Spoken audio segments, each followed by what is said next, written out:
Dobrodošli v predbožičnem Leaders Talku.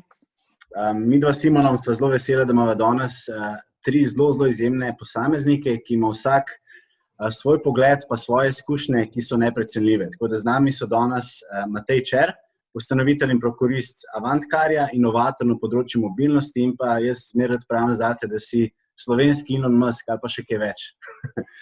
Potem je z nami tudi redni profesor, dr. Vlado Dimovski. Ti si redni profesor na Ekonomski fakulteti in član Evropske akademije znanosti in umetnosti in pa oseba, ki skrbiš, da imamo čedalje več novih veleumov pa inovatorjev, tako kot Matej, Jan in ostali. Z nami je tudi Jan Pinterič, serijski podjetnik, ustanovitelj Amazing, iHotel, GL, revije Good Life ter soustanovitelj združenja Yes. Tudi sam sem zelo vesel, da v bistvu se nam pridružilo toliko izjemnih posameznikov na enem mestu. Tako da bi mogoče tudi izkoristil tole za kar prvo vprašanje in sicer mene zelo zanima tole področje mobilnosti, kjer mislim, da imamo res najboljšega posameznika v Sloveniji, pa še kaj širše. Tako da, Matej, mene bi mogoče zanimalo, kako se je pri vas to odrazilo zdaj zaradi te pandemije, se mi zdi, da so bile neke spremembe na področju mobilnosti, Če je bilo prej, recimo temu, veliko poudarek na tem, da bi se nekako bila ta delitvena ekonomija, da bi se več ljudi vozilo skupaj, je zdaj seveda tudi precej šlo v tej smeri socialne izolacije, distance in tako naprej. Pa me zanima, kako ste vi se nekako prilagodili tej trenutni situaciji. Ja, lep pozdrav vsem skupaj. Hvala za uvodne besede. Pa mislim, da smo lahko malo bolj skromni.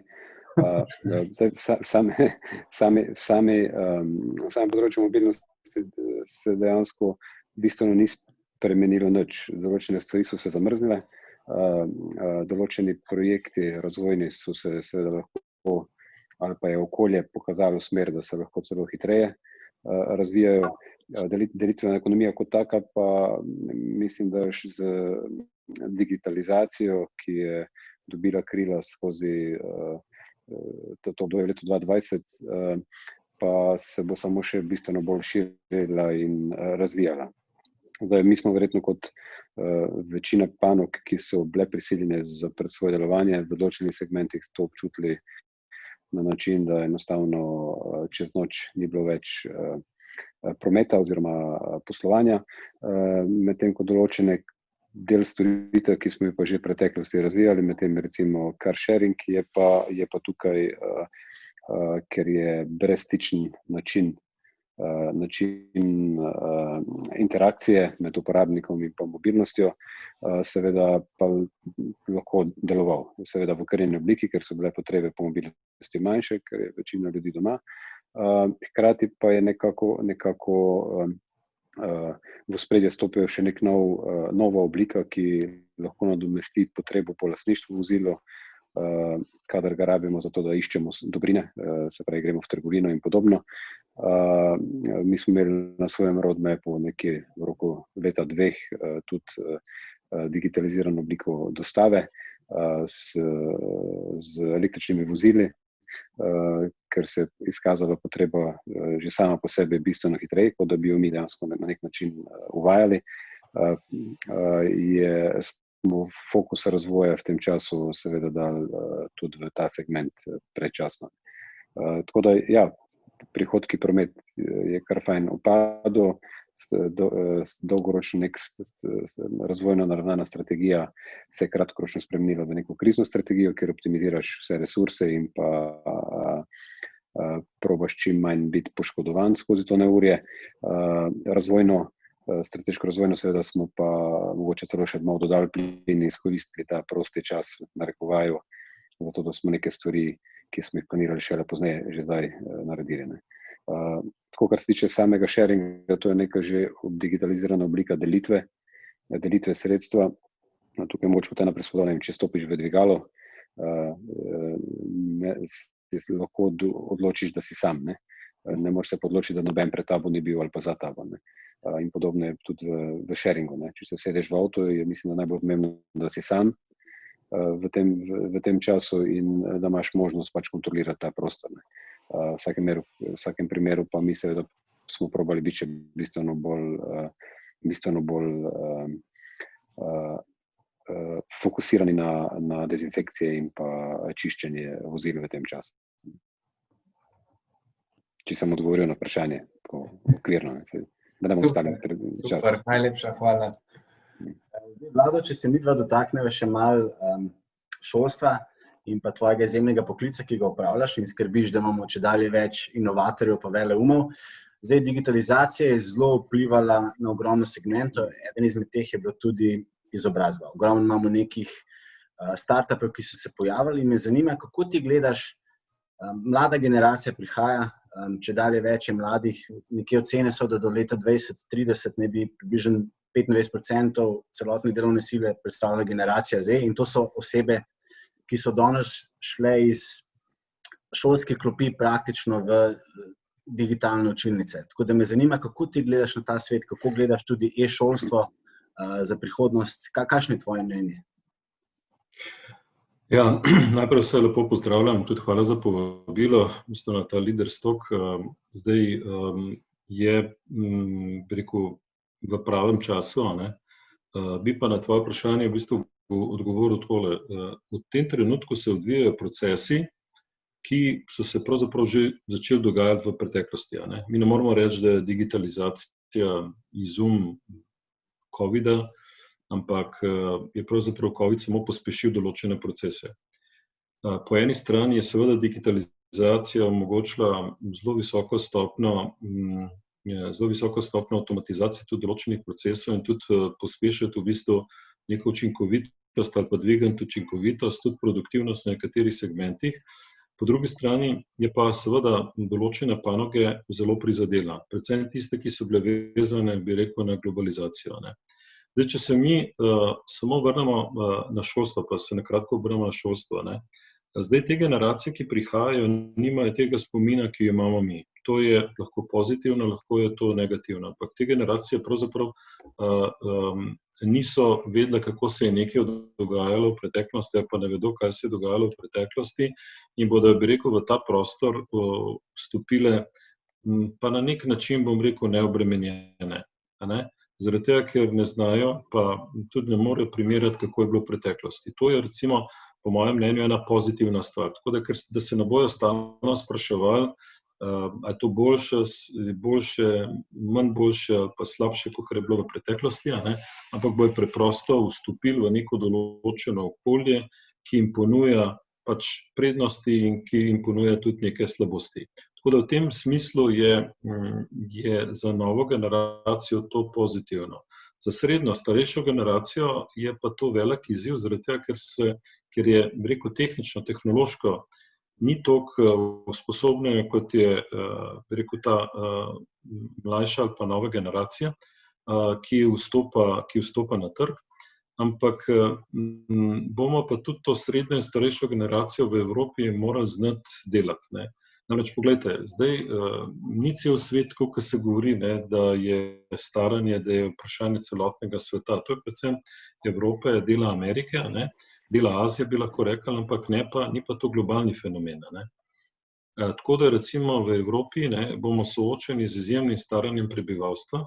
Do leta 2100, ne, bo v Evropi 125 milijonov migrantov, ne, kar predstavlja v bistvu popolno spremembo, da tako rečem, neke naše obstoječe strukture in kulturne in verjetno tudi politične in še kakršnekoli druge in se bomo morali temu prilagoditi.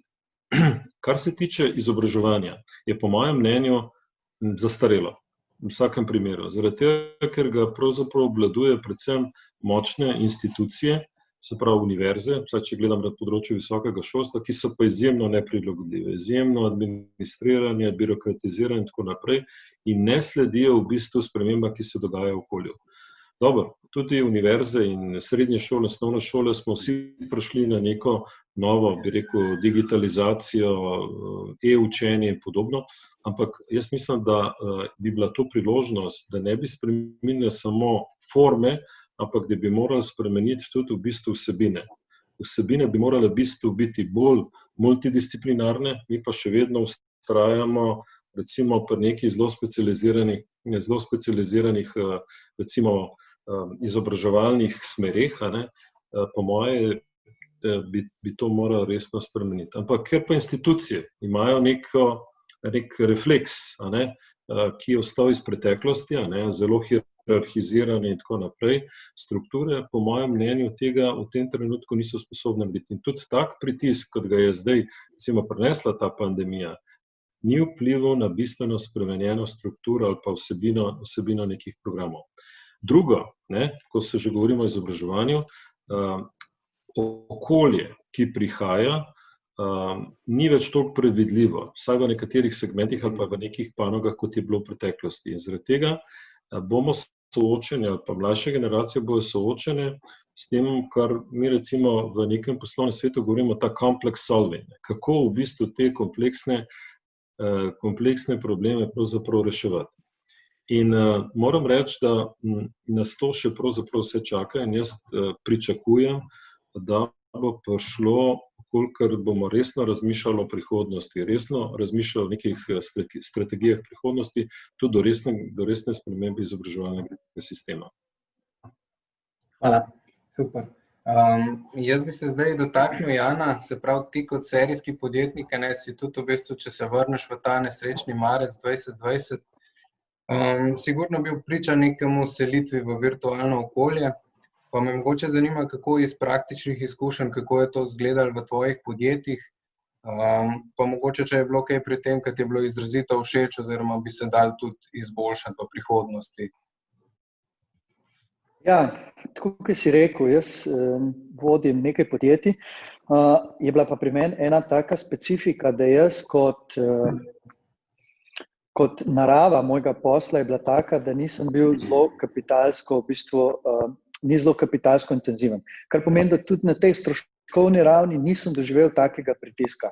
In tudi do samih teh naših zaposlenih je potem bila komunikacija bistveno lažja. Namreč nam ni bilo treba v bistvu ustaviti vseh operacij, mogoče na nekaterih segmentih, ja, predvsem na tistem delu, kar se tiče nekih nepremičninsko-razvojnih projektov, ki jih imam, ni bilo nekih sprememb, tudi na finančnem, kjer se ukvarjam tudi s kartičnim poslovanjem in tako naprej, tam nekih večjih sprememb ni bilo od začetka, sedaj jih sicer opažam, ker je dosti vezano potovanja in plačila v tujino, ampak še vedno ni kritično.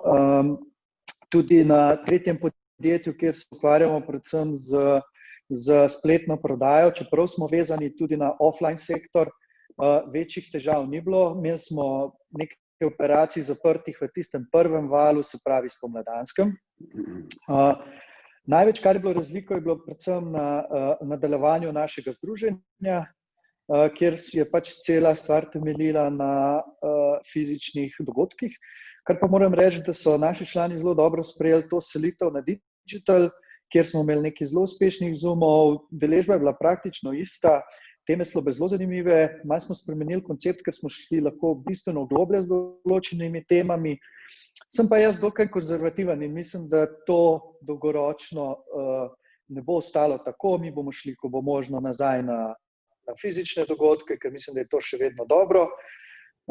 Se pravi, iz vidika zaposlenih, pa tudi mi zdaj skupaj, samo podjetja, to je dokaj majhna stvar, zaposlujemo približno 30 ljudi in zaenkrat ni bilo takega pritiska, da bi se mogel posluževati odpuščanja ali česar podobnega, tako da mislim, da so zelo dobro sprejeli in bili tudi na nek način hvaležni, da operacije tečejo naprej zelo podobno, kot so prej. Tako da jaz tovrstnih izzivov nisem imel. So pa pač tisti klasični izzivi na poslovnem področju, kjer je treba določene spremembe uvesti. Te poskušamo uvajati. Imeli smo čas, da smo se lahko pripravili in izboljšali določene stvari v procesih. Tako da na določenih stvarih nam je ta stvar prišla prav, da tako rečem, ne.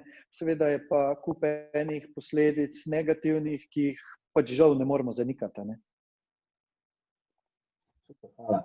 Matej, zdaj, če greva še nate, kot vodja si se soočil z novo realnostjo. Vsi si bomo verjetno zapomnili petek 13. marec, ko se je situacija malo spremenila in smo prišli v neko novo realnost. Tako da me zanima, kaj so bili tvoji prvi koraki, ko si dojel, da dejansko bo prišlo do neke večje spremembe. Potem pa drugo vprašanje, zanima me tvoj pogled na avtonomna vozila, na mobilnost, na car sharing, fleet sharing, če nam malo deliš, kaj pričakuješ, da se bo zgodilo v prihodnosti. Zdaj prvo, če si ti navajen živeti kot mogoče malo prispodoba preveč ekstremna, ampak nek survivor v nekem gozdu, ki z dneva v dan ne veš, kakšno bo vreme, kaj boš jedel, kje boš prespal, kakšna bo temperatura zunaj, kakšnega sovražnika ali pa napadalca, žival ali parazite, kar boš v sebi. Nekaj podobnega, če ti živiš startupovsko miselnost oziroma imaš si vse skozi naravnan k nekim inovacijam. Tako da, se vrnem nazaj, se pravi, ti kot startup se dejansko vedno mečeš ven iz cone ugodja. Lahko rečem, mislim, to bo še Vlado bolj mogoče potrdil. Verjetno vsaj 95% ljudi ne želi ven iz cone ugodja, oziroma živimo v nekem zbalansiranem svetu, kjer vemo, kaj lahko pričakujemo. In če greš ven iz cone ugodja, potem je vedno neznano. Ne veš, a boš še vedno se lahko prehranjeval, a boš še vedno imel dovolj denarja za preživeti, plačo, a boš zdrav, ne vem, milijon enih vprašanj in je boljše biti v nekem predvidljivem svetu. In tako je tudi, če pa greš ven, potem pa ponavadi rabiš neko željo močno, neko voljo, in to so ponavadi pionirji, inovatorji, ki si upajo vrči v neznano, ker je pač sila potrebe po raziskovanju, po odkrivanju samega sebe, novega in tako naprej, to večja kot pa strah, ki te drži pripetega v tisto. In zdaj ta miselnost, startupovska miselnost dejansko lahko primerjamo z konstantno neznanim, s konstantnim krizno situacijo ali pa kriznim obdobjem. In kar se nas tiče, mogoče je ta situacija, ki se je zgodila marca, samo eno izmed izzivov, ki jih že konstantno imamo na mesečnem nivoju. Se pravi, vsak, ko ti razviješ neke stvari, ne veš naslednji mesec, da si naredil v pravo smer, nisi, ali bo to zabolelo, ali bo to prineslo dodatne rezultate in tako. In tako je pač ta kriza ena izmed situacij, survivor situacije, kjer moraš na hitro prešteti ovce, in sprejeti neke hitre odločitve, kako boš pa zdaj svojo čredo obdržal nad vodo in pa seveda, kako se boš vedel v naslednjem obdobju. Tako da neka dolgoročna strategija nekih procesov, aktivnosti razvojnih se pač, kot sem prej že omenil, kratkoročno na določenih segmentih pač usmerila v to krizno, potem pa takoj, ko se to približno v tem novi situaciji lahko predvidljivo planirali naprej v razvoj. In tukaj se pravi, jaz to gledam celo bolj krizo kot priložnost, kot veter v jadra, kot pa nek pretiran stres. To je pač moje videnje, seveda za marsikoga in je zelo žal, je seveda tudi lahko situacija, ki ne vidimo izhoda, ampak preko slej se bo stvari nazaj posložile, samo verjetno bo svet drugače zbalansiran, ta cona ugodja bo na drugih temeljih. In tovrstne krize, ko pridejo, kot je bilo recimo 2008, so vedno tisti sprožilec, ki maso porinejo ven iz 95% iz cone ugodja, da začne raziskovati, iskati, kakšne so pa lahko dodane vrednosti novih tehnologij, novih infrastruktur, zato da bo spet konkurenčni oziroma prinašali še več za manj potrošenega ali pa vloženega ali pa uničevanja zemlje za višjo kvaliteto življenja v okolju, v katerem pač delujemo. In take krize dejansko omogočijo preboj novim tehnologijam. Tako kot je bilo 2008, smo se vsi povezali preko pametnih telefonov in potem na tem povezanem svetu se začel Internet of Things, internet stvari in potem poslovni modeli, kot so Uber, Airbnb in podobno, Facebook. In to so vse nove infrastrukture danes. Tisto podjetje, ki ne komunicira preko Facebooka, ga skoraj ni videti več. Tisto, ki ne uporablja danes Zooma, ne more imeti sestankov. In podobno. Tako da jaz to krizo gledam kot en sprožilec za to, da masa skoči ven iz cone ugodja, da preišče vse vogale, ki je kakšna rezerva in potem seveda, da čim prej začne ponotranjati nova orodja, nove tehnologije, ki bomo potem v naslednjih desetletju, ko bomo z te krize ven prišli, seveda spet videli kot konjunkturo, ker se bo cela družba preoblačila postopno potem v to.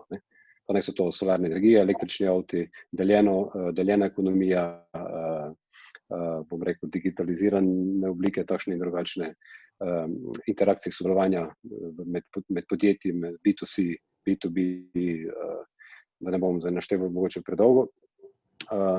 In pri nas, verjetno, mislim, neko krizo smo vsi tako potihem pričakovali, ker je bila cela ekonomija prenapihnjena. Ne. Zadnje bilo, da bi pričakovali v tej obliki, sigurno, in ko se je pač to zgodilo, ko so se ovce hitro preštele, potem je bilo prvo razmišljanje, kako pa lahko tu izidemo iz tega kot zmagovalci, ali pa kako lahko to izkoristimo v pravi smeri, seveda pa treba dobro strategijo narediti, da ti ne zmanjka likvidnosti, ne? Ker če zmanjka krvi, potem tisto vse ideje in pa že prej narejeno nič ne pomaga, ne? Tudi če imaš najboljši poslovni model ali pa koristi za družbo dolgoročno. To je ta del. Ne? Zdaj, mogoče drug del odgovora, kar se tiče avtonomnih voženj, tukaj mislim, da se ni nič zaustavilo, pa nič ne spremenili, tehnologija gre naprej. Zdaj, v prvi meri se najprej samo sredstvo, ki je lahko danes pametno povezano, v tem primeru vozilo, pripelje do nivoja, da je to vozilo sposobno videti, slišati boljš kot človek in pa reagirati boljše in hitreje kot človekove roke pa noge. Vse, kar manjka, je ta kognitivni del mogoče, ne? Ampak tudi na tem področju s pomočjo zelo zmogljivih procesorjev in algoritmov, skoraj lahko rečemo že umetne inteligence, ki bazira na strojnem vidu in pa zbiranju podatkov še na druge načine, lahko pripelje nas do tega, da bo to vozilo bolj varno, kot smo mi. Če bo samo en manj mrtev na cesti, se že splača to narediti. Ne rabimo iskati, tako je štarto 100% bulletproof, tega nikoli ne bo, ne? Ampak da smo bolj varni, oziroma da gremo en korak više. Tako da jaz mislim, da kar se tiče hardvera in softvera, zato da imamo lahko avtonomno vozilo, to smo že dosegli. Ne? Zdaj je v bistvu razvoj na plečih širše družbe, se pravi, to vozilo lahko komunicira z drugim vozilom. Ne, še preden bi se dve osebi videli v nekem križišču, se take dve vozila že pogovarjata 5 sekund ali 10 sekund hitreje. Ne? Koliko hitro boš prišel skozi križišče, kdaj boš na točki, greš ti prvi, grem jaz za tabo in tako naprej. Kakšno je vreme tam, kjer si ti, potem vozilo lahko komunicira z okoljem, semafori, z vremenskimi postaji, potem z nekimi informacijskimi centri. Ko se bo vse to povezalo, agregiralo, integriralo v nek ekosistem, bo dejansko čist nesmiselno biti voznik. Ali pa prepovedano, ali pa celo drago, ali pa drago zavarovanje bo plačevati. To je moje videnje. In od tega nismo tako daleč. Je pa res, da eno tako novo tehnologijo pa infrastrukturo pripelješ v naše življenja, pač rabiš med dvema krizama en cikel. Ne? Da je to že ta cikel. Po tej krizi težko povem, sigurno pa se stvari že zelo dogajajo v svetu, v nekih tesnih okoljih in to je tukaj. Zdaj sharing, tisti trenutek, ko imamo mi avtonomno vozilo, dejansko bo sharing še 5-krat bolj eksplodiral. Ne? Ker eno tako vozilo, oziroma nekaj 100 takih vozil se lahko v Ljubljani skozi vozi in tisto, ki te najbližje skoči v njega in te nekje odloži in potem tako naprej. Tako da ko ena ona igra Pac-Man včasih, tisti, ki so malo starejši, mogoče se spomnim. Ko po mestu jih vidiš in samo skačeš gor. Potem več ne rabimo parkirišč, ne? Ali se porabimo samo par hubov, garaž skritih, kamor ti ta vozila pridejo samo očistiti, napolniti, pa spet pridejo ven in naenkrat postanejo mesta lepa. In tako naprej, in tako naprej. Tako da veliko pozitivnih efektov bo posledica razvoja teh tehnologij pa penetracije v naše življenje. Seveda pa moramo zdaj po korakih to ponotranjati in pa nobena konjunktura se ne zgodi v enem mesecu. Verjetno vsaj 50 let, da se bomo zdaj v to preoblačili. Ja, to je moj pogled. Hvala. Nora razmišljanja, res ful navdušen. Mene zanima v bistvu najprej mogoče za profesorja, pa seveda tudi za oba ostala gosta. Zdaj vi ste že kar lep čas v vlogi vodje, taki ali drugačni. Pa del tega je seveda tudi komunikacija s svojimi zaposlenimi sodelavci, ki je bila mogoče zdaj v teh časih pandemije še toliko bolj ključna zaradi nekih negotovosti, strahu pred spremembami in tako naprej. Pa me čisto zanima vaši pogledi, kako ste vi komunicirali s svojimi sodelavci, pa od vprašanja zdaj za profesorja, ki vem, da se že vrsto let s tem ukvarja, a je precej težje biti mogoče avtentičen vodja zdaj prek nekih digitalnih orodij?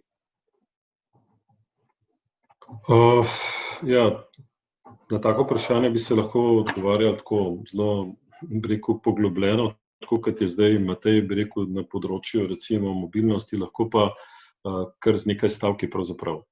Zdaj, kar se tiče komuniciranja v tem obdobju, bi jaz rekel, da je pravzaprav, vsaj kar se nas tiče, in ti si tudi del in Mark sta tudi del tega tima, se je v bistvu oblikovalo neko, kar se je teoretsko na področju organiziranja razvijalo kar nekaj zadnjih 5-6 let. Predvsem te globalni, lahko bi rekel, think tanki na področju organizacije, smo začeli govoriti o teh mikrostrukturah organizacije. In se mi zdi, da se je točno to pravzaprav dogodilo, da je bolj kot neke funkcionalne strukture, če gledamo recimo tak bolj klasični pogled na organiziranost, je postopoma zamenjal bolj ta task structure ali pa, bi rekel, bolj te mikrostrukture, ki zdaj predstavljajo, če si lahko predstavljam kot neko svetovje, so, bi rekel, bodočnost organizacij, je bolj v tem svetovju, bolj tega nedefinljivosti recimo robov te organizacije, kjer en del organizacije pa ena organizacija, kar prehaja v drugo in tako naprej in nastajajo v bistvu te razni networki organiziranosti, ki so vezani, bi rekel, na te mikrostrukture. Zdaj, da to ne bo izgledalo preveč teoretsko ali pa preveč zapleteno, bi rekel, da recimo, če smo včasih veliko bolj govorili recimo o teh nekih makroorganizacijah, zdaj govorimo o teh mikrostrukturah. In te so postale, bi rekel, najbolj živahni del organizacije. Ravno to, kar je Matej zdaj govoril, je točno to, da v bistvu nimaš več, ne vem, trženjsko podstrukturo, pa proizvodno, pa tako naprej, ampak se je vse bolj ali manj tisto, kar rečemo z enim izrazom, začelo horizontalizirati. Kar pomeni, tisto, kar sem že prej govoril o organiziranosti, da rabimo veliko bolj multidisciplinarni pristop, ki bo omogočil neko integracijo, če vzamemo recimo z vidika poslovnih funkcij, več poslovnih funkcij, kot je bilo to v preteklosti. Kar se komunikacije tiče, jasno, da ta orodja so zdaj drugačna, vendar je pa digitalizacija pokazala tudi svoje, jaz bi rekel, malo limitov. Recimo, ker če smo bili včasih blazno vsi navdušeni nad digitalizacijo, nad pospeševanjem recimo nekih procesov, tako mikro kot makro procesov, smo zdaj ugotovili, da v bistvu kot ljudje, da nam vsakih nekaj manjka. Da nam manjka druženje, da nam manjka v bistvu neki socialni kontakt in tako naprej, ki se bojo pa sigurno drugače oblikovali v preteklosti. Zadnjič je, mislim, da si ti, Mark, prenesel, da smo v bistvu doživeli zdaj 2 pandemiji. Ena je COVID, ena je pa TikTok. In meni moram reči, da ta TikTok je ena izjemen fenomen, kjer je pravzaprav dobesedno pometel, ti si dal, Mark, recimo, katere so, bi rekel, najbolj številčne ali pa downloadane aplikacije v zadnjem obdobju, in seveda TikTok na vseh segmentih v bistvu premočno zmagal. Je pa recimo v 3 letih doživel milijardo recimo teh downloadov. Ampak recimo, ko sem šel jaz, kot rečemo old school, to pogledati, jaz nisem mogel verjeti, da je to sploh možno. Da, bi rekel, filmčki, ki se tam vrtijo, z vsebinskega vidika so to tako prazni, da enostavno niti ne razumem. Bi rekel, moja ta mindset, miselna struktura ne dojema tega in hvala Bogu, imamo v hiši tule 12-letnico, ki nam malo pomaga te stvari razumeti. Da nam prevaja, bi rekel, tiktokovski pristop v nek inteligibilen jezik ali pa recimo v nek ta mindset, ki ga mi obvladujemo. In tukaj bi rekel, če vzamemo recimo zdaj to komuniciranje, ki se je vprašal, se je, bi rekel, spremenilo v smislu jezika tudi, da ne bom šel preveč lingvistično in tako naprej, ampak se je v smislu jezika, uporabe jezika, in pa seveda v bistvu tudi neka struktura komunikacije se je v bistvu zelo spremenila. Tako da, to so te 3, recimo, neka moja opažanja, ki bi rekel, te mikrostrukture, potem drugo je v bistvu ta na nek način drugačnost v smislu komuniciranja, in tretjič je v bistvu pojav nekih novih teh platform, recimo, da TikTok je zdaj 4. ali 5. leto, se mi zdi, ki bojo tudi bistveno revolucionirane način komercialnega komuniciranja, sigurno v prihodnosti, a ne? In pa to bo imelo sigurno tudi neke druge efekte. Ne? Super, hvala. Jan, če greva zdaj še nate, ti si soustanovitelj Združenja Yes in ena glavnih stvari, ki je v pomanjkanju, je ravno ta network, širjenje svojih poslovnih stikov, druženje in združenja, kot so Yes, so ravno cilj, da povežejo čim več ljudi, da se ustvarijo nova poznanstva, mogoče kakšni novi posli. Tako da, kako ti gledaš na to, da je pandemija zdaj dejansko prekinila vse te stike, te dogodke, konference, kjer se ljudje lahko povezujemo, pa dejansko mrežimo, pa spoznavamo nove kontakte? Ja, mislim, da se to vprašanje se super navezuje na tisto prejšnjo temo, ki smo jo obdelovali, ne.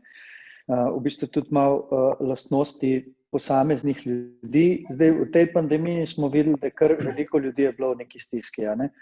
Zdaj, lastno doživljanje človeka ni absolutno, ampak je vedno relativno, ne, v odnosu do nečesa.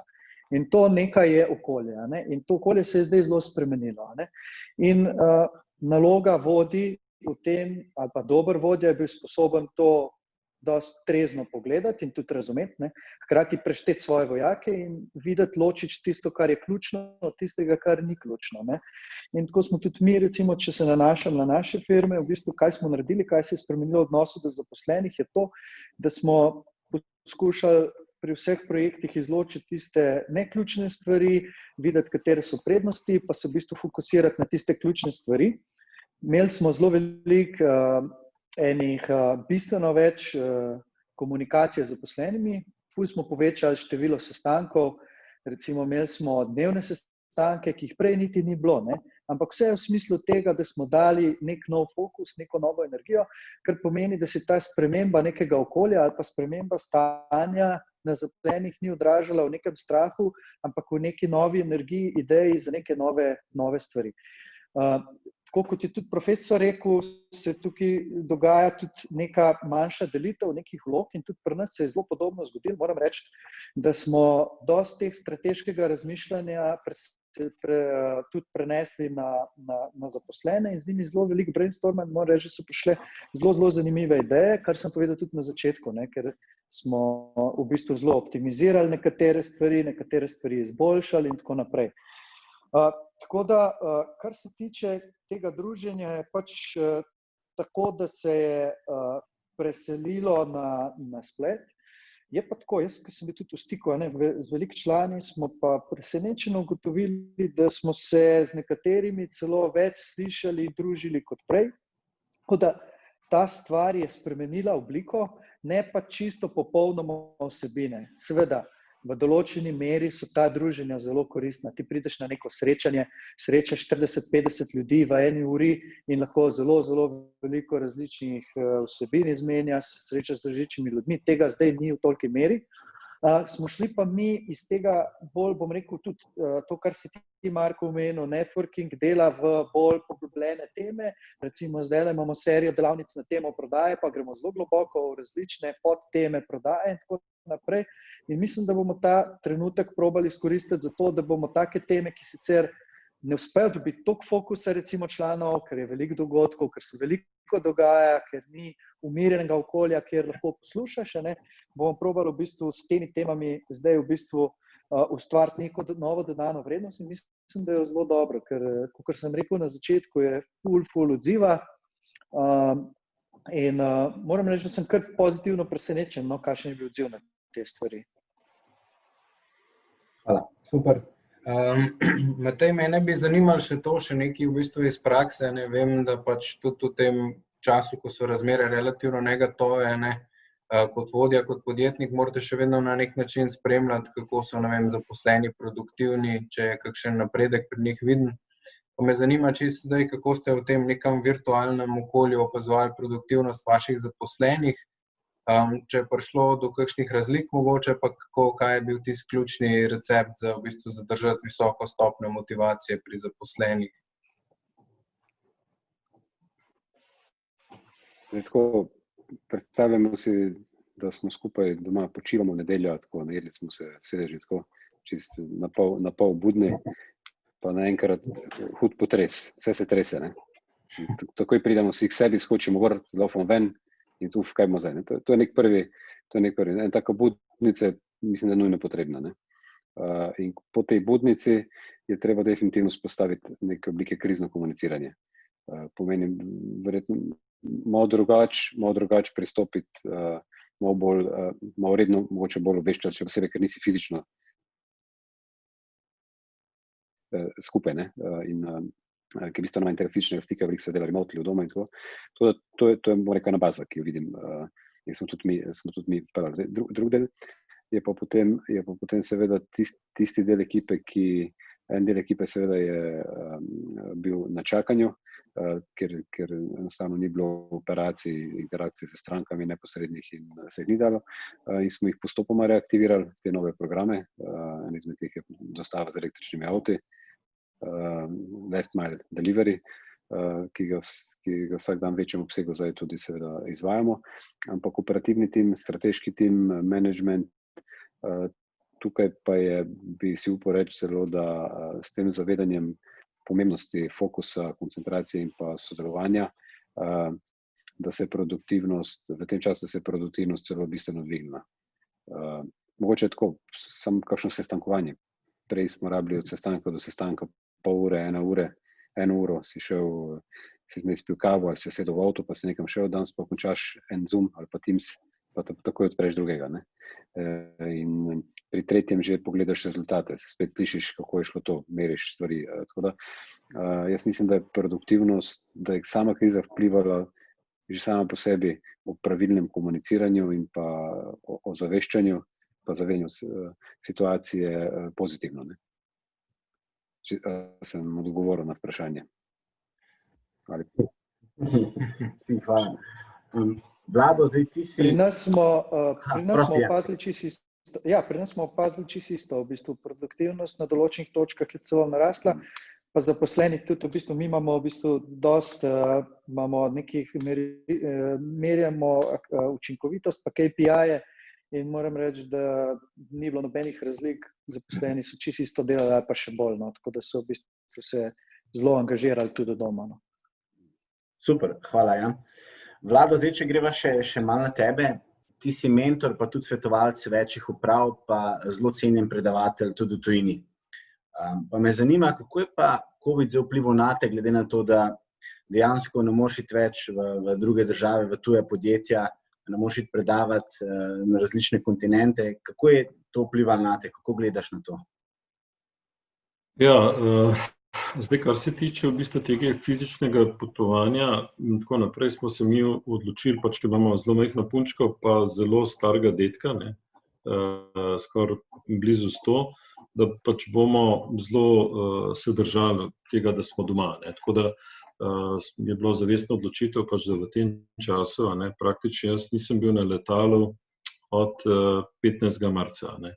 To je najdaljša doba od mojega 14. leta, ko smo prvič kot klub potovali z letalom v Beograd na tekmo v plavanju. Ne. No, to se pravi, da je to bistveno spremenil moj način življenja. Ne. Če se še prej skoraj 200 dni na leto preživel v tujini, kljub temu, da mislim, kljub profesorskemu poklicu, ne, je zdaj to zelo bistvena sprememba. Ne. Ampak, kar se pa preko tega dela mojega tiče, ne, sem moral pa svoj portfolio dela spremeniti. Ne. Ostali v bistvu predavanja, ki se zdaj vsa izvajajo po Zoomu, ne, ali pa MS Teamsih. In to so se recimo univerze relativno hitro. Jaz sem trenutno, mislim, da 6 ali 7 sklopov predavanj v tujini, ne, pa doma enega, jasno. Ne. Tako da v tem primeru je meni pravzaprav, kar se tiče produktivnost na enoto predavanja, povečala. Ne. Kar se tiče pomeni, da če greš predavati nekam v tujino, pa če opraviš neko konzultantsko delo, predvidoma imaš še en dan za pot, pa pol dneva za pot, pa potem še eno nazaj in tako naprej. To se zdaj odvija relativno hitro. Ne. Smo imeli pa relativno srečo v tem obdobju, da smo dobili evropske projekte, ne, največje do zdaj v življenju, ne. Predvsem raziskovalno, tako da se je meni fokus bolj usmeril zdaj na raziskovanje, ne. od recimo čas, ki sem ga prej namenil svetovanju, pa recimo tem nekim potovanjem in tako naprej, se je zelo usmeril v bistvu bolj na research, to se pravi na raziskovanje in pa na razumevanje nekih novih konceptov, ker moram reči, da zdaj me najbolj zanima, kako bo družba živela v prihodnosti. Že prej sem povedal nekih številk, recimo kar se migracije v Evropi tiče, staranja, kar se tiče in tako naprej. To bo zelo spremenilo, recimo tudi na področju mobilnosti. Recimo zanimivo, da mi se zdaj ukvarjamo z nekim področjem staranja prebivalstva, je mobilnost ena osrednjih tem. Pa ne samo mobilnost, tako kot je že prej Matej govoril, recimo teh vozil, ampak mobilnost starejših, kar se tiče od točke A do točke B. Tako da to vprašanje, nekako smo se morali prilagoditi, in mi smo se prilagodili, moram pa reči, da v tem času bi rekel, da kot profesor, ki je dosti individualno delo, mi je bilo veliko veselje, da smo se pa s to ekipo, s katero že tudi zelo vrsto let sodelujem, da smo se še bolj zbližali. Da smo nekako postali še bolj odvisni drug od drugega, kar se mi zdi, da je to lahko neka nasprotje temu, kar ljudje recimo govorijo o tej pandemiji in tako naprej, da se je zelo individualizirali. Pri nas pravzaprav smo ravno zaradi tega bolj formalnega načina komuniciranja, ker pravzaprav zdaj po Zoomih in tako naprej neformalno ali pa tako small talka skoraj ni. Ne moramo se na Zoom pa se nekaj kar malo pogovarjati, ampak se vsa komunikacija je dosti formalizirana, dosti se pogovarjamo ad rem, dosti se pogovarjamo veliko bolj fokusno kot v preteklosti in zelo hitro dosegamo neke produkte. Se pravi, hitro se, recimo zadnjič prejšnji teden smo s Simonom pa še z enim kolegom, praktično v 3-4 dneh sestavili en članek, kar bi verjetno v preteklosti, dajmo se dobiti, dajmo razmisliti, kdo bo naredil to, kdo bo naredil in tako naprej. In je to na moje presenečenje pravzaprav zelo hitro nastalo. In smo že eni zelo renomirani založbi ga poslali, kot primer. Tako da, tako kot je že Jan prej rekel, seveda so neke stvari, ki so se, bi rekel, zmanjšale, so pa določene stvari, ki so se povečale, pa so določene stvari, ki so bile slabost v preteklosti eliminirala in so se, bi rekel, akcelerirale določeni postopki, protokoli, procesi, ki so bili prej v zametkih. Tako da, tako bi odgovoril na to vprašanje. Hvala, super, hvala. Jaz bi imel še eno vprašanje za Jana, in sicer zdaj v javnosti, pa tudi na splošno, se mi zdi, da se kar popularno pojavlja ta nek termin nova realnost. Pa me zanima za nekoga, ki ima res dolgoletne izkušnje s podjetništvom, kaj ti mogoče vidiš pod tem pojmom nova realnost, kaj to pomeni zate, pa mogoče kakšen bo vpliv te nove realnosti na poslovanje, naprimer tvojih podjetij ali pa celo podjetij na splošno. Ne vem, če sem čist pravi, pa čist kompetenten, da to ocenjujem, ker kristalne krogle nimam, ampak zagotovo vsak tak trenutek, tako kot je tudi v preteklosti, prinese neke spremembe. In te spremembe bomo verjetno čutili potem tudi naslednja leta, tako kot je kriza leta 2008 prinesla spremembe, tako bo tudi ta. Zdaj, v katero smer te spremembe bojo šle, se pravim, jaz težko ocenim. Videli smo, kaj pomeni delo od doma. Mogoče to, kar je tudi tema današnje debate, da smo mogoče celo ugotovili dve stvari pri tem delu od doma. Po eni strani lahko povečuje učinkovitost, po drugi strani pa prinaša kar nekaj tudi težav. Tudi za te največja podjetja, ki so seveda določene stvari se lahko dela od doma, določene ne. To se je zdaj v bistvu v praksi zelo dobro izkazalo in tudi priložnost to, kar je Matej rekel, da se tukaj implementacija teh novih tehnologij lahko zelo pospeši. Hkrati se pa lahko odstranijo vse negativne deli substance in tudi v bistvu izkoristijo te pozitivni in v bistvu imaš nek tak zelo dober testing period. Zdaj, v realnosti, kakšne pa bodo spremembe v poslovanju, videli smo verjetno, da generalno vse, kar je online oziroma kar je v bistvu online počasi nadomeščal te tradicionalne ekonomije, je zdaj v bistvu z nekim zelo velikim pospeškom to nadomestil in mislim, da v to smer bo šlo. Vidimo tudi v bistvu zelo lepo po strukturi največjih podjetij v svetu, po kapitalizaciji, kako se je to lepo spreminjalo skozi leta in predvsem v zadnjem obdobju pa še bistveno bolj rapidno. Nekoč največja podjetja so bila danes tradicionalna, neke stare panoge, danes so največja praktično vse, kar je povezano z internetom, brez nekih heavy assetsov, brez nekih naložb v materialnih naložb in tako naprej, vse temelji na znanju. In v to smer vidim eno veliko priložnost, ki jo to prinaša.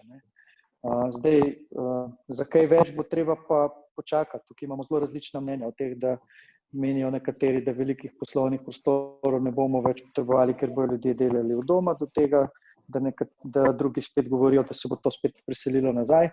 Sam osebno mislim, da od doma vse se ne da delati. Tudi to, kar si ti omenil, Mark, ni zanemarljivo, ta čisto sociološki pogled na posameznikovo življenje in na delovanje, tako da mogoče ima tukaj še Matej kaj več idej. Sigurno mislim, da ena izmed prvih takih stvari je, da bomo v naše življenje, kjer se le da morali ali pa želeli vključiti trajnostni princip. Trajnostni princip v osnovi je zelo enostaven. Vsi želimo trajno živeti, trajno biti zdravi, trajno biti poučeni, trajno biti srečni, trajno imeti sredstva za živeti in tako nekako tudi bi mogli razmišljati, da moramo imeti tudi trajno ekosistem, da bomo lahko vse to izpolnili. To pomeni, da počasi moramo priti do točke, da Zemlja ne bo vedela, da obstajamo na njej. To pomeni, karkoli jo bomo izrabljali, moramo na način, da ne bo trpela in karkoli bo izhod iz uporabe tega, nek output, da ne bo obremenil. In en tak primer super je že Teslina tovarna Gigafactory, ki svojo energijo, ki je sred puščave postavljena in svojo energijo, ki jo potrebuje, proizvede na trajnostni način skozi vetrnice, solar. In tudi vse, kar gre iz proizvodnje, se ali reciklira ali pa vrne nazaj v proizvodnje potem, neki točki.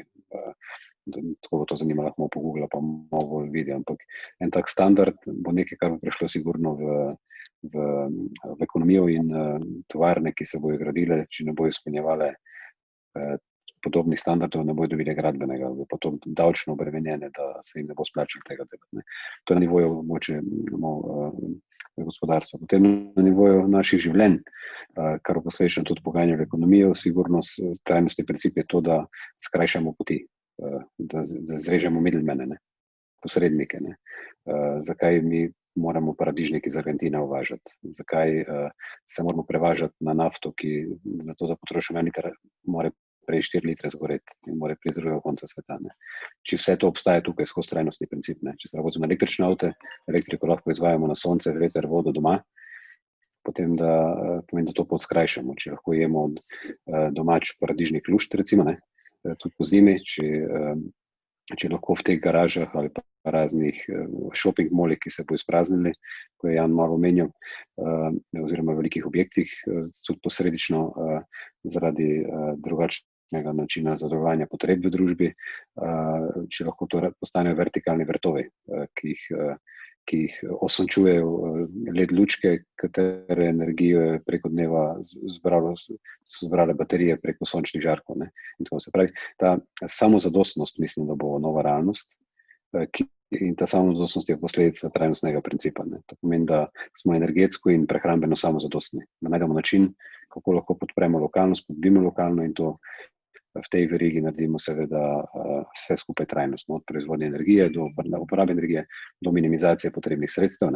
Če mi rabimo 1000 kamionov, da pripeljemo 1000 dobrin, ki jih povprečno enkrat na leto uporabimo, pa nam nekje stojijo, pa so še po možnosti iz plastike, smo na slabšem, kot pa če rabimo en kamion, ki nam takrat, ko rabimo nekaj pripelje z domačega okolja do nas. To je eksponentni rezultat, pozitiven po trajnostni princip. Tako da to je eno. Potem drugo, ljudje bomo seveda šli na nivo više zavesti posledično, ker bomo tudi vsak dan bolj osmišljevali svoje življenje in imeli priložnost za to. Digitalni nomadi so danes že zelo močen trend, da se pravi veliko ljudi, ki lahko dela remotely, pomočjo digitalnih infrastruktur, bo lahko upravljalo svoje dejavnosti v okolju, ki je zdravju prijazno, ki je njim domače. Ljudje bodo lahko s tem, ko smo povezani bolj, vsak dan bolj delali to, kar želijo delati. Svoboda je dejansko to, da si ti, ne, da delaš to, kar želiš in na koncu vsi stremijo v svobodi in ta nova ekonomija, nove infrastrukture, platforme nam bo vsak dan bolj to omogočale. Ne bomo zapravljali denar za brez veze, če dalje manj, se pravi neka vrste zadnja, ki je bila proizvodno lastniška ekonomija, to pomeni, da se je bilo treba veliko proizvajati, da smo vsi lahko vse to imeli, se dogaja tranzicija v renting ekonomijo ali pa delitveno ekonomijo, ne. Se pravi, sredstva, ki si lahko delimo, si dajmo deliti, ne. In to lahko na zelo fair način, ker je digitalno vse povezano in robot tisti, ki meri, ne, od zadnje, ne. Da ne bo predolg, no. Mogoče to vidim kot neko bazo in na tem se bo gradil New Deal.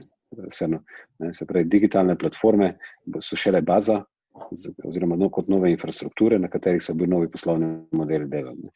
Kot je bila infrastruktura to, da smo vsi kupili smartphone, potem pa smo preko aplikacij začeli interakcijo z okoljem, ali to, da gledamo, kakšno je vreme, koliko je prometa, naročimo taksi, naročimo hrano, ne vem, začeli preko tega početi, ne. Na osnovi tega potem rastejo biznis modeli novi, ne, ki skrajšujejo poti, ki pocenijo dostop do nekih dobrin, ki vplivajo na lokalizacijo. To pomeni, da globalno miselnost lahko lokalno živimo, ne? In seveda vsak dan s tem potem posledično manj obremenjujemo okolje, zemljo, se bolj med sabo povezujemo, osmišljujemo svoje življenje in pa dobivamo priložnost, ker bomo manj zapravili, ne? Namesto da bomo zapravili za prevoz 500 evrov na mesec, bomo 100, namesto da bomo za energijo zapravili 100 evrov, bomo mogoče samo 50, ne? In to ne bomo odvisni od tega, se meje zaprejo ali pa ne. Namesto da bomo hrano vozili iz Argentine, pa bomo za prevoz plačali razliko dali ekološkemu kmetu, pa bomo jedli zdravo, pa bomo sveže dobili, ne, z polno mineralov porodnin, ne, iz vrta. To je mogoče moj pogled na novo realnost. In seveda bo potreben čas, da se bo to vse ponotranjilo, ne. Super, najlepša hvala. Zdaj, preden vas s Simonom spustiva, imava še zadnje vprašanje za vse tri, pa bomo začeli kar z Vladotom, pa potem tebi, Jan, pa potem zaključiš ti še Matej. Kaj bi bil pa en nauk oziroma nasvet ali pa lessons learned, ki ste se ga naučili v vodenju, v pandemiji, v tem času, ker nas ogromno mladih vodi, posluša. Tako da, kaj bi bil kakšen tak nasvet, nauk, ki bi ga lahko delili našim mladim poslušalcem in vodjem? Vlado, kar ti prvi, prosim. Jaz sem sicer mislil, ker je imel Matej tak lep zaključek, da bo to zaključek, ne, bi s tem najraje kar končal. Ker mislim, da je dobro v smislu vse to, kar se pravzaprav dogaja na različnih nivojih in tudi govoril o nekem novem modelu, tako da to bi bil lep zaključek. Mark, ampak vseeno, če si me že izzval. Jaz mislim, da za današnji svet je težko dati eno samo misel pa eno samo usmeritev, ne. Tako da predvsem bi se začel postopoma izogibati nekih teh motov, ne, ki jih ta, ne vem, svet prinaša, bodi tak, ne, ker velikokrat jaz sploh ne razumem, kaj hoče povedati, bodi, ne vem, samo svoj, bodi tak in tako naprej. Kaj so vse te besede pomenijo, ne. Jaz mislim, da je ena glavnih stvari, jaz verjamem v moč znanja, ne. Se pravi, vedno sem verjel v moč znanja in tudi danes verjamem v moč znanja. Tako da se mi zdi, da je znanje tisto, ki te po eni strani osvobaja, po drugi strani te pa tudi zavezuje. Tako da meni se zdi, da je sploh današnja ali pa oblikovanje nekega modela sveta v prihodnosti, se mi zdi, da je tudi čudovita priložnost, da bi razumeli, da se lahko učimo ne samo iz knjig, ne samo iz videov, ne, da se lahko učimo tudi iz situacij, Pa se mi zdi, da tisto, kar je velikokrat pozabljeno, tudi iz neke, temu rečemo, psihologiji introspekcije. Skratka, da v bistvu z nekim razmišljanjem o določeni stvari, prihajamo do recimo nekih zaključkov in da smo pri tem konsekventni. To bi bila moja, kratko, kaj recimo ena stvar ali pa ena misel, recimo, ki bi jo rad prenesel potem naprej. Hvala. Hvala, profesor. Zdaj bomo seveda za isto prosili še Jana, če mogoče deli z nami svojo zaključno misel. Mislim, to, kar smo videli, je bilo meni zanimivo in predvsem, kar sem jaz opazil, da so se ljudje, da se v takih trenutkih zelo različno odzivajo. In obstajajo ljudje, ki so sposobni postaviti tak trenutek v neko perspektivo, zbrano razmisliti in se tudi pravilno odločiti. Obstaja pa tudi veliko ljudi, ki pač v takih trenutkih obupajo. In jaz mislim, da naloga tistih, ki se znajo na ta način odzvati, da pogledajo trezno na stvari, da vidijo priložnosti, da pač opolnomočijo tudi tiste, ki tega niso sposobni. In drugo, kar je vsi, predvsem kar sem jaz videl pri tistih najbolj uspešnih, je pa, da znajo zelo dobro opazovati in spremljati tisti najbolj progresivni in pozitivni del te naše družbe, prepoznati priložnosti, videti svoje mesto v tem progresivnem delu našega sveta, potem povezati neke akterje, različne talente z različnimi sposobnostmi ljudi, jih motivirati in graditi na tej osnovi neke zgodbe. In to bi tudi, se mi zdi, v tem času vidno, ker je kar nekaj zelo, zelo uspešnih zgodb se zgradilo, tudi v tem zadnjih pol leta, recimo. Super, hvala, Jan. Zdaj bomo pa mogoče prosili še Mateja, če lahko še nadgradi svoj prejšnji zaključek. Ja, če je Jan se navezal mogoče zdaj na ta del takoj, še delno krizni, pa takoj postkrizni, bi mogoče šel en korak pozneje.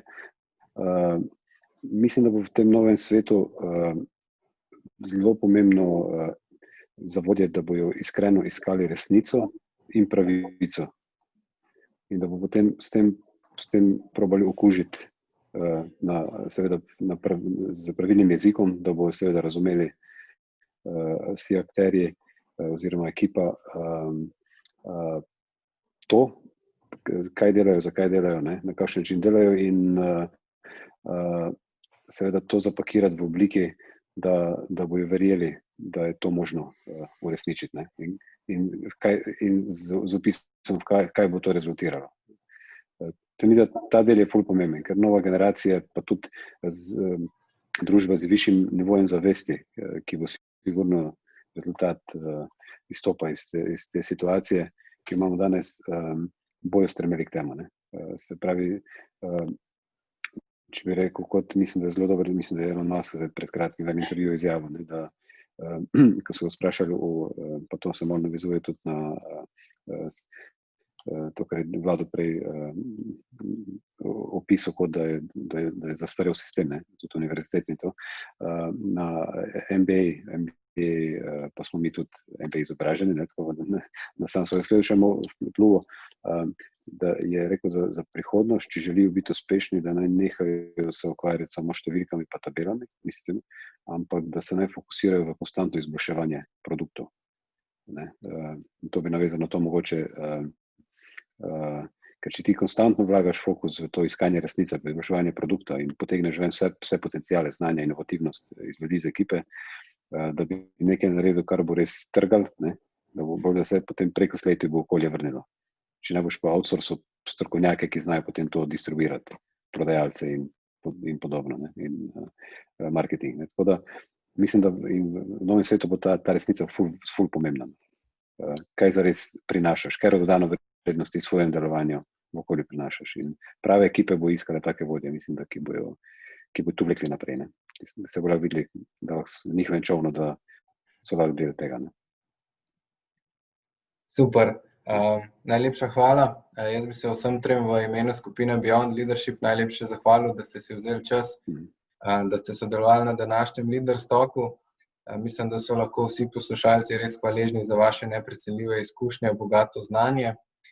Samo še enkrat na kratko, z nami so bili gospod Matej Čer, ustanovitelj prokurist podjetja Avantcar, inovator na področju mobilnosti, profesor dr. Vlado Dimovski, redni profesor na Ekonomski fakulteti Univerze v Ljubljani, hkrati tudi član Evropske akademije znanosti in umetnosti, in pa Jan Pinterič, serijski podjetnik, ustanovitelj in pa tudi soustanovitelj združenja YES. Tako da najlepša hvala vsem, tudi v imenu skupine Beyond Leadership želimo lepe praznike, srečno in uspešno novo leto, pa da se bomo tudi seveda v prihajajočih letih uspešno spopadali z vsemi izzivi. Hvala. Hvala. Hvala družbi. Evo, lepe praznike. Enako, živijo. Čau.